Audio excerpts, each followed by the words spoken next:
Boa noite, pessoal. Como disse a nossa amiga, né, nossa irmã, que vocês sejam bem-vindos e que a espiritualidade possa nos auxiliar nessa nossa conversa, que eu possa ser iluminado realmente para trazer para todos nós uma boa reflexão sobre o assunto, para que a gente se aproxime mais, né, dos ensinamentos do Cristo. E mais do que receber os ensinamentos, a gente possa levar esses ensinamentos para a nossa vida, não é? Colocar em prática, buscando sempre a melhoria, a reforma íntima, a transformação de nós mesmos. Bom, o tema para o alvo, a lição 50 do livro Vinha de Luz.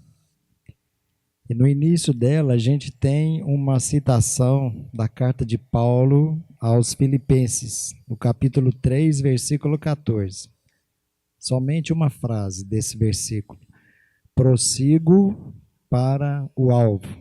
Assim Paulo se dirigiu aos Filipenses na tentativa, né, com o objetivo de relembrar aos filipenses, aquela comunidade, sobre a importância do esforço de cada um em cumprir aquilo que Jesus veio pessoalmente para nos mostrar, para nos ensinar. Mas antes de falar da carta propriamente dita e do versículo, vale a pena a gente lembrar quem é Paulo, quem foi Paulo. Paulo, que na verdade se chamava Saulo, não é isso? Era um doutor da lei. E pela sua inteligência nobre, segundo os costumes da época, pela sua força trazida principalmente pelo poder que ele tinha como um doutor, pela riqueza que possuía dele e da família, não é? Ele era considerado, ele era bem jovem, mas era considerado, seria para nós, né? Para o conhecimento, vamos dizer, se a gente pudesse fazer essa comparação bem singela, seria como a gente pegar um ícone do cristianismo, não do Cristo, mas de algum dos seus discípulos, seria o Paulo, num futuro bem próximo, seria o mais importante dos doutores da lei. E em termos de conhecimento, de força, de rigor, ele já era. E ele, como todos sabem, era um perseguidor dos cristãos. Na verdade, ele era um perseguidor de todo aquele que não professasse aquela fé e não seguisse aqueles hábitos, aqueles costumes que os judeus tinham. Como ele era um doutor da lei, né, possuidor dos conhecimentos, ele então fazia frente a todos e a tudo que não estivesse de acordo com aquelas leis. Chegando isso, né, ao extremo, para quem já leu aí algumas obras que o Emmanuel psicografou, falando sobre Paulo, sobre Estevão, era uma perseguição ferrenha, né? Os cristãos realmente eram massacrados, ou todo aquele que se tivesse agindo e pensando contrário ao que pregava aquelas leis. E num certo momento, Jesus, né, planejou um encontro com Saulo, né, às portas da cidade de Damasco, e foi a partir daquele momento que Paulo resolveu, né, foi convidado a mudar a sua atitude, a sua vida de forma geral.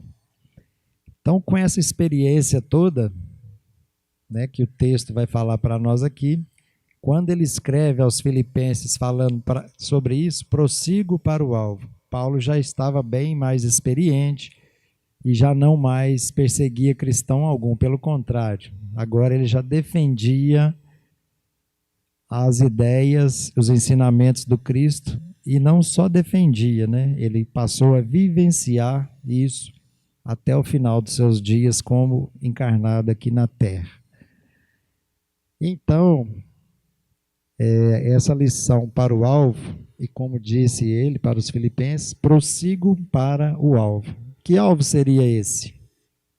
Já que agora Paulo defende com a própria vida, assim como defendeu e vivenciou, né, Jesus, os ensinamentos de Jesus, qual o alvo seria esse?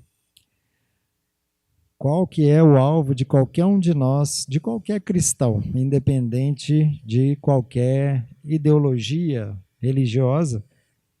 Qual tem que ser, né? Qual será o nosso alvo? Alvo é alguma coisa que a gente trabalha para atingir, é um objetivo, não é isso?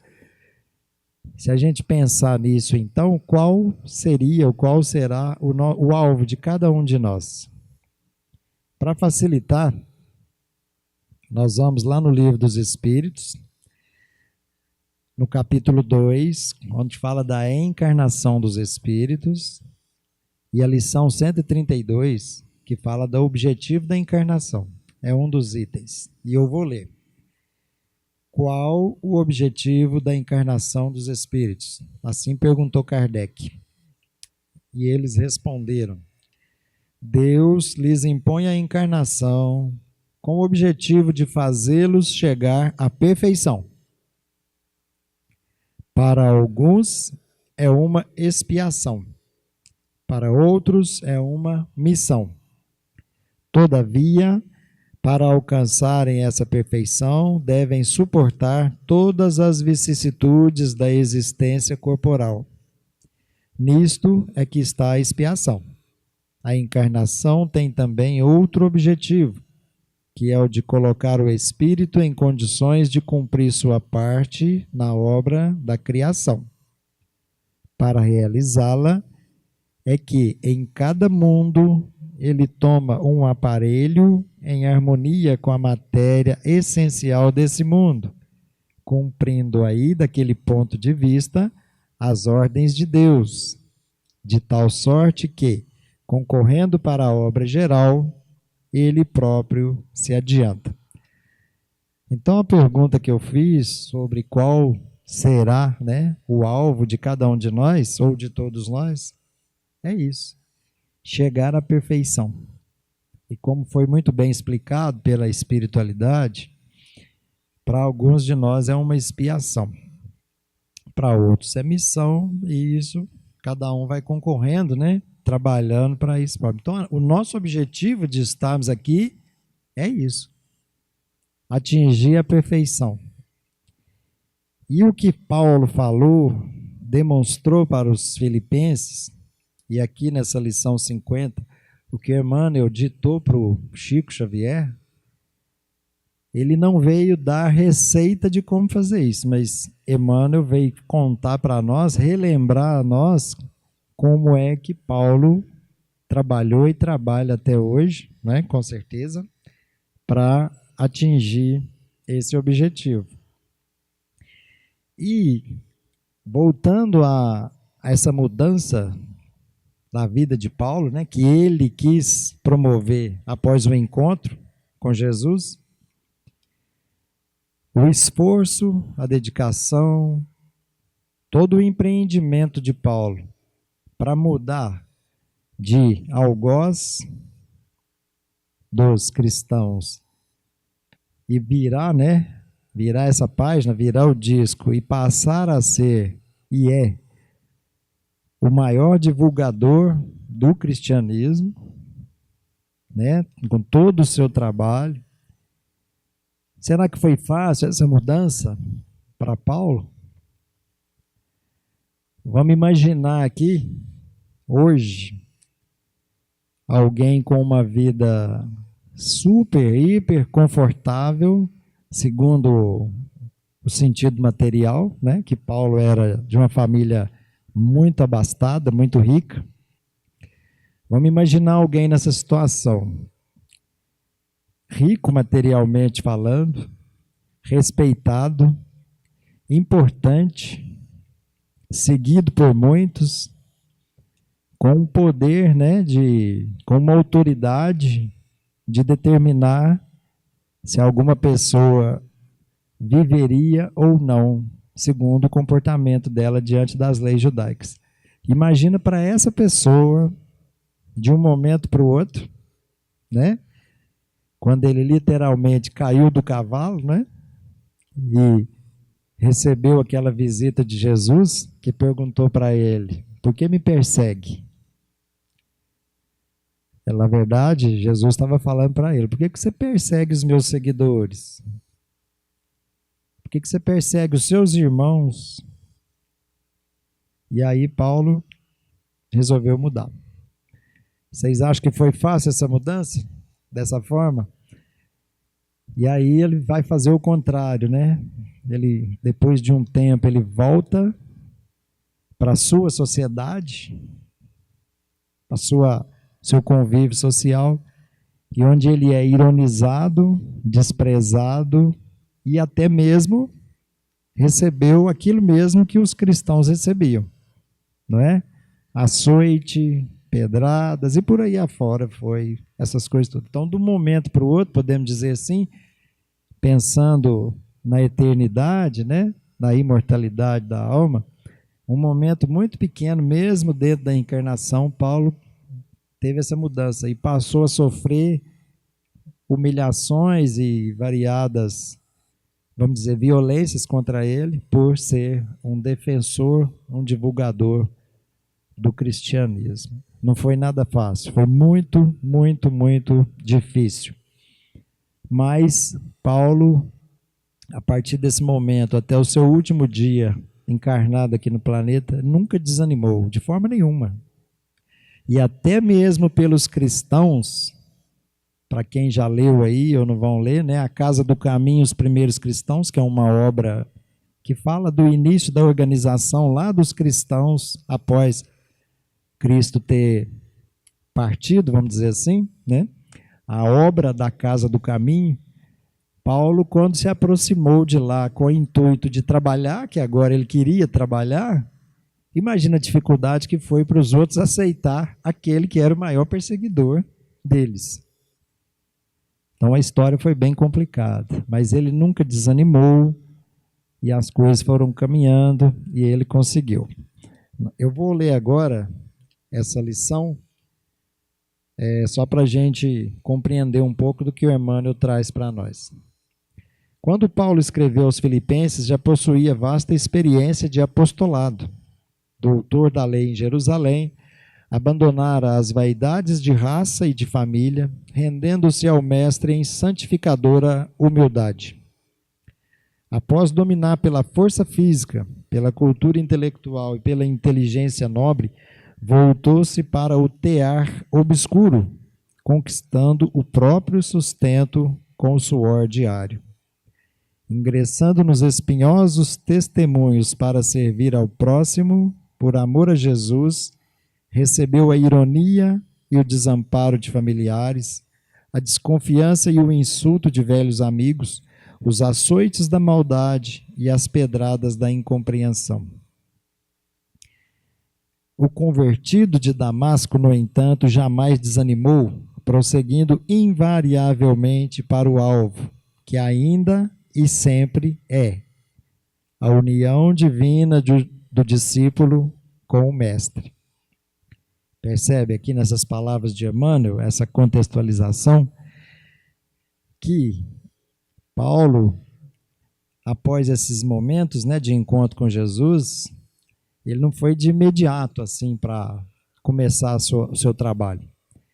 Na verdade, ele passou uns 3 anos aproximadamente, isolado, de certa forma, no deserto, trabalhando. Com o quê? Com o tear. Foi trabalhar mesmo. Ele buscou um certo isolamento e foi trabalhar.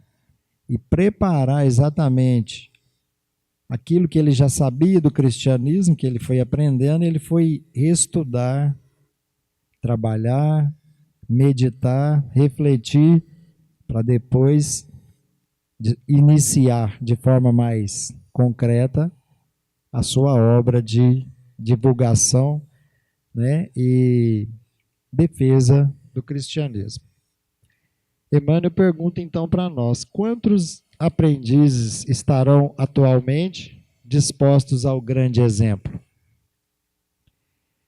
Quando Emmanuel faz essa pergunta, logicamente, ele não está perguntando quem que está disposto assim, a tomar pedrada, falando mesmo de pedrada.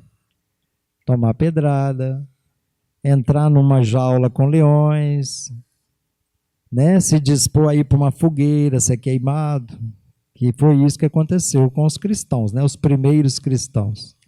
A pergunta não é essa, logicamente. Até mesmo porque hoje em dia ninguém faria isso com o outro, com os outros. Pelo menos, né?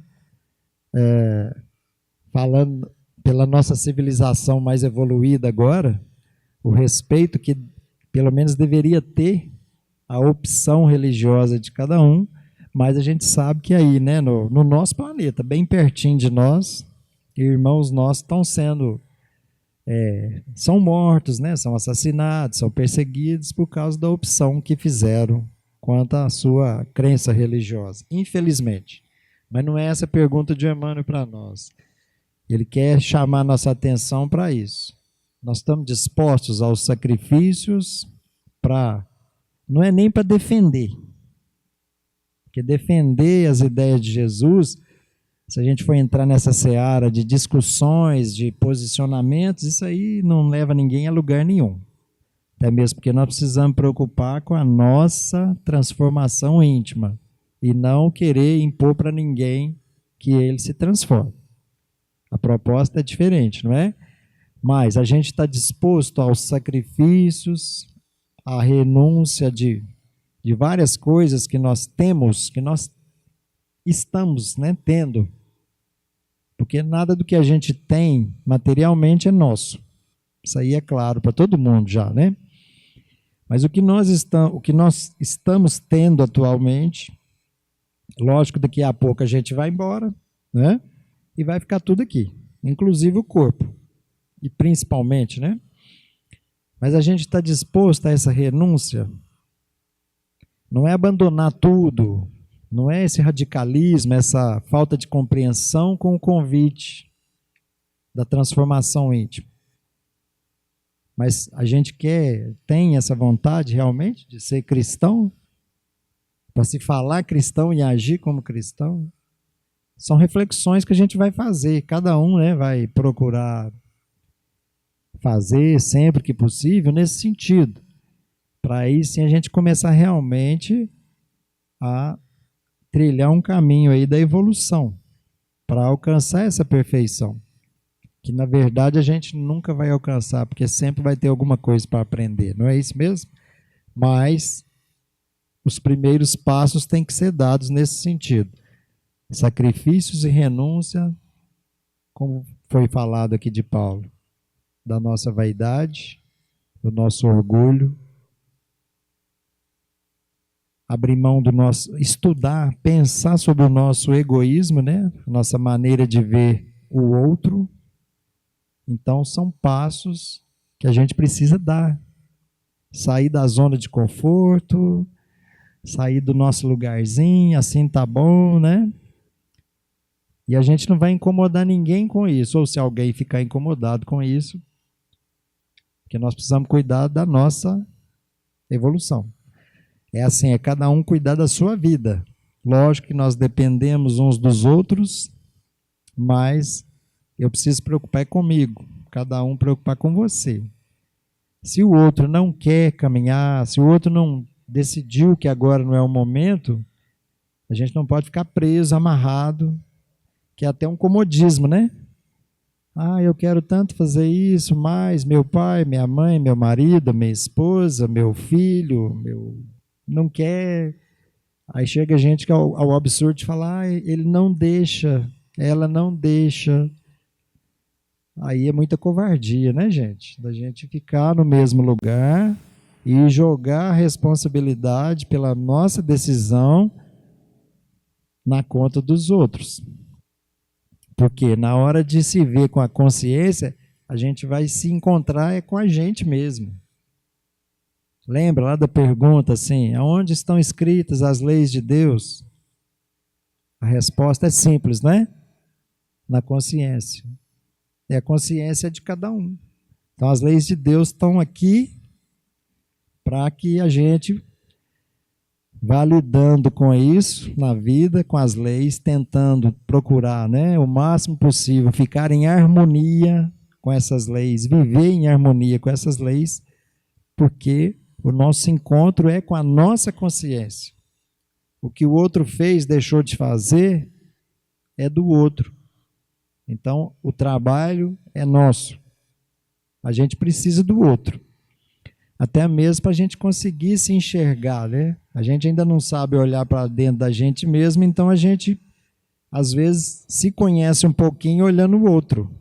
Mas o que não pode é fazer isso assim, ó. Ficar apontando para o outro e esquecer da gente. É um trabalho a ser feito, não é isso? Emmanuel continua. Espalham-se em vão os convites ao sublime banquete. Debalde envia Jesus mensageiros aos estudantes novos, revelando a excelência da vida superior. A maioria deles, contudo, abrange operários fugitivos, plenamente distraídos da realização. Perdem de vista a obra por fazer, desinteressam-se das lições necessárias e esquecem as finalidades da permanência na terra. Está vendo? Que Jesus sempre envia para nós pessoas, né? Esses bons exemplos que a gente tem por aí. Quer citar alguns aí? Madre Teresa, Irmã Dulce, tem vários. Gandhi, Chico Xavier, né? Tem aí vivo ainda, fazendo a obra ainda, né? Trabalhando, Divaldo Franco. E tem outros, viu, gente? Não é só, tem outros de várias denominações religiosas. Do seu lado tem gente fazendo coisas boas, é um mensageiro, né? Pertinho de nós tem muita gente. Aqui tem pessoas que trabalham, que doam o seu tempo, doam o seu ombro, faz, né? Tá aí trabalhando. Trabalhando para quê? Pela causa do Cristo. E eu vou dizer pela causa própria, porque pela evolução, não é? Com o fim de alcançar a perfeição. Então tem muitos exemplos, mas a gente esquece essa finalidade da nossa permanência aqui. Para que a gente está aqui? Por isso que eu fiz questão de ler o objetivo da encarnação. Não é? Nós não estamos aqui para passear, aqui não é colônia de férias, né? Tem alguns momentos, vamos imaginar um ano letivo de uma escola. Vamos imaginar. Tem um ano de aula, não é isso? Período de aula, de teste, prova, estudo, aprendizado, pesquisa. Mas tem um momento de férias. Aí sim. Então nós temos momentos de lazer. Talvez um equívoco que a gente tem cometido de muito tempo para cá, é pensar que a vida é só férias, a vida é só festa, a vida é só comemorações. Comemorações no sentido, vocês sabem o que eu estou falando, né? Só buscar um falso prazer, é um falso prazer. Ou um prazer, uma alegria momentânea, que a gente confunde com felicidade. E nós precisamos de alguns momentos assim, não é? Nós precisamos de trabalhar, estudar, sei lá, né? Lembrando que trabalho é toda ocupação útil. Nós precisamos disso, mas nós precisamos de momentos também de, né? Dar uma relaxada, né? Que é o termo muito usado ultimamente, desestressar. Mas vamos refletir se a gente não está desestressando demais, né? Se a gente não está buscando só esses momentos de alegria, de falso prazer, e esquecendo por que nós estamos aqui. Porque assim, aí nós vamos, como diz Paulo, né, prosseguir para o alvo, que é a nossa evolução. E Emmanuel continua aqui. A explicação: declaram-se incompreensivelmente desalentados, vencidos, sem esperança. São os momentos que a gente se encontra muitas vezes, né? Exatamente porque, querendo ou não, como eu falei, as leis estão escritas na nossa consciência, as leis naturais, divinas. E toda vez que a gente deixa de andar conforme essas leis, a gente entra em contradição com a nossa consciência. É fantástico isso. E essa agonia que às vezes a gente se encontra, essa tristeza, esse amargor, essa melancolia que a gente se encontra, lembrando que num passado bem próximo aí, como que os estudiosos da psique, né, classificavam a depressão, vocês lembram que era? Se forem ler os livros aí de psiquiatras, psicólogos, né, mais os psiquiatras, vocês vão achar essas palavras, que antigamente não tinha o termo depressão. Era uma melancolia, uma tristeza aguda. Então são esses termos. E a gente, comumente, muitos de nós entramos na depressão e no que ela traz para nós, né? Exatamente por isso. Nós estamos buscando nos locais onde a gente não vai encontrar paz de consciência, nós não vamos encontrar alegria real e nem esses pequenos momentos de felicidade nós não vamos encontrar se a gente continuar buscando nesses hábitos que a gente tem adotado. Nós não vamos encontrar. E Emmanuel está falando isso para nós aqui. Ó. Isso foi escrito há muito, muito tempo. Paulo já falou sobre isso muito, muito antes disso também, não é? Então, essa busca, ela precisa iniciar nessa análise de nós, do nosso comportamento perante a vida, a encarnação. Ou, estou falando dessa, né? Porque a gente não, objetivamente falando, a gente não sabe das outras vezes que a gente já esteve por aqui. Algumas vezes a gente tem uma vaga lembrança, né? Pelas nossas tendências de hoje, a gente sabe mais ou menos o que a gente gosta, o que nos tira do equilíbrio, a gente já dá para ter uma noção disso. Mas vamos falar só dessa, para não complicar muito, né? Só de agora. A gente precisa entender que se a coisa não está dando muito certo, se eu não estou muito feliz, se eu estou andando muito triste, se eu estou andando muito estressado, depende de mim promover uma mudança em mim. O outro eu não consigo mudar, mas eu consigo me equilibrar, buscar caminhos melhores para estar mais equilibrado, para eu seguir a caminhada. Porque todos nós vamos caminhar. É lei, não é? Uma das leis naturais, que estão escritas lá no Livro dos Espíritos também, vocês já viram? Lá tem 10, só 10. E uma delas é a lei do progresso. E todas as questões tratadas lá estão deixando muito claro para nós que nós fomos criados para isso. Então, nós vamos progredir, querendo ou não. Eu acho que é melhor a gente progredir querendo. É mais fácil, vai doer menos. Mas, como a gente tem o livre-arbítrio, ainda que relativo, a gente pode escolher. Não, eu quero ficar quietinho aqui no meu lugar e vou esperar, não é? As leis naturais funcionarem e me empurrarem a si mesmo, para eu progredir à força. Vai doer mais. Ou vai doer.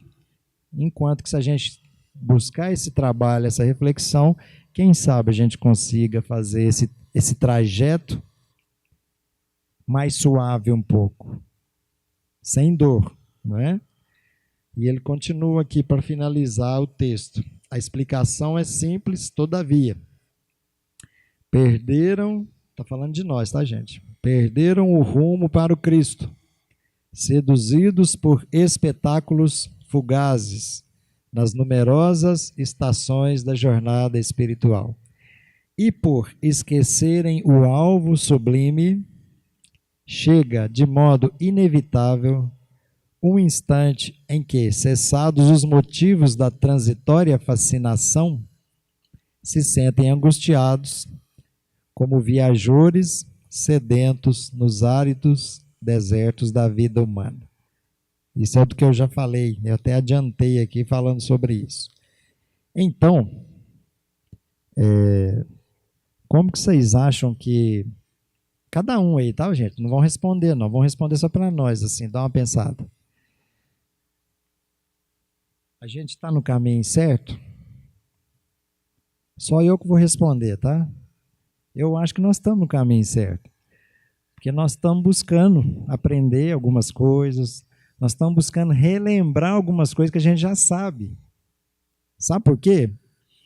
Cada um de nós, olha, para esses cerca de 8 bilhões de encarnados na Terra, que agora estamos encarnados, para esses 8 bilhões de nós, cada um de nós, para cada um, né? Já falei isso aqui da outra vez, foi feito um planejamento reencarnatório. E na maioria das vezes nós mesmos participamos desse planejamento, graças a Deus. Então, a gente planejou que ia vir para cá mais uma vez e que a gente ia se esforçar para melhorar. A gente ia se esforçar para seguir aquilo que Jesus mostrou para nós, Ele mesmo mostrou. Ele só não escreveu uma carta como Paulo, não. Ele veio. Imagina assim, gente, Jesus, governador espiritual do planeta. Ele mandou várias pessoas para cá. Vai lá, fulano, tenta mostrar para o pessoal como que é. Mandou vários, não adiantou. Aí ele mesmo resolveu vir. Ele mesmo resolveu vir. Ele veio. Mostrou como fazer. Mostrou como não fazer. Não é? Ensinou coisa demais para a gente. Mas era tudo coisas que já estavam sendo ensinadas. Ele trouxe uma outra roupagem, não é? E Jesus não veio destruir as leis que vinham até então. Ele veio mostrar uma forma diferente para que a gente seguisse aquelas leis de Deus, tá? Estou falando de lei de civilização A ou B, de religião A ou B. Estou falando das leis de Deus. Ele mesmo veio, mostrou, exemplificou. E ainda ao ir embora, ou antes de ir embora, pouco antes, né? Ele falou assim, ó, mas eu vou enviar para vocês um consolador prometido, que vai ficar com vocês até o fim dos tempos. Aí mandou para nós, né, uma equipe de espíritos que, através do trabalho do Kardec, né, sintetizou aí assim outros ensinamentos, descortinou muitas coisas para nós do que a gente precisa fazer. Então, gente, nós já temos, sim, conhecimento, nós temos demais. Todo mundo tem. Agora, depende de cada um de nós pegar esse conhecimento e pôr em prática. É fácil? Não, de jeito nenhum, mas vamos ver só o exemplo de Paulo. Foi fácil? Não, de jeito nenhum. Para Jesus, que é Jesus, foi fácil. Ele veio aqui, a gente fez o que com ele? Não é? Para Paulo foi fácil? De jeito nenhum. Aí vamos falar daqueles que eu citei aqui como mensageiros que vieram para Irmã Dulce, Madre Teresa. Foi fácil? Vocês conhecem a obra dessas pessoas? Foi fácil? De jeito nenhum, gente. Não teve nada fácil. Não é? Chico Xavier psicografou mais de 400 obras. Isso é uma parte do trabalho. A caridade que ele fez, o auxílio que ele prestou a milhares de pessoas, foi fácil? Não. Então, a nossa caminhada, se a gente né, decidir pensar assim, não é fácil, não é mesmo, não. Mas é a caminhada que nós escolhemos. A gente pediu para estar aqui agora, a gente pediu, né, implorou até a oportunidade de voltar, de vir até aqui, para dar continuidade nesse processo de cada um de nós. Então, a reflexão da noite é isso, gente, é prosseguir para o alvo, para esse alvo nosso de cada um. É ter persistência, é ter vontade realmente de se aproximar de Deus. E como nós temos uma dificuldade muito grande, eu acredito, né, de imaginar Deus, já que agora a gente sabe que não é uma pessoa, né? A gente fica meio assim. Então vamos pensar nos ensinamentos de Jesus, no amor, no perdão, na compreensão e fazer bem ao próximo. É isso, o negócio é esse. Fazer bem ao próximo. Como diz Francisco de Assis, que é outro mensageiro, né? É dando que se recebe. Se a gente for colocando isso na cabeça, a gente vai falando, repetindo, aí a gente começa a pegar no tranco, né? Igual o carro quando está com problema, a gente começa e vai devagarinho, mas vai. É assim mesmo. É um passinho de cada vez, mas vamos caminhar. Nós precisamos disso. E o tempo está passando. Tá certo? Muito obrigado a todos. Se ninguém tiver nenhuma pergunta, se tiver alguma reclamação, sugestão, é sempre bem-vindo, tá, gente? Vocês anotam aí e passam para o pessoal da casa que a gente corrige alguma coisa, melhora. Eu agradeço a atenção e a paciência de vocês. Que Deus abençoe a todos, viu? Boa noite.